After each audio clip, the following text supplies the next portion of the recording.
Sa ngayon, ano yung challenge? I'm sure meron ka ng in-place system in running your business, Jack. Pero ano pa yung mga challenges and plans mo in the near future running your business?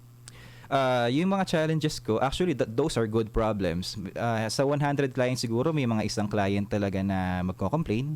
And those clients, yung mga complain nila, I take it always as positive. Being businessman, kailangan positive ka. So, pag binato ko ng lemon, kailangan gagawin mo yung lemonade. What I mean, or what my point is, yung mga criticism, that should be constructive. So, it's either it will make you or break you, but it should make you. So pag tinanggap mo yung mga negative na yan, take it as positive for you to be able to be better person every day. So continuous learning siya, araw-araw, you should be better than you were yesterday.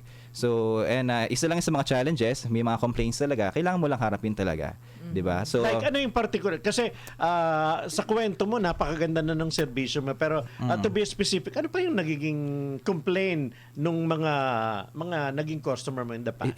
it's more na kasi sa mga clients ko sa past talagang yun kailangan talaga kapag hinarap mo or kapag may complaints talaga gagawin mo siya talagang positive example may mga hindi masyadong nakabit na maayos or what, so all you get to do is just make sure na next time around you have to make sure na talagang yung quality bago i-release yung sasakyan ay talagang maayos.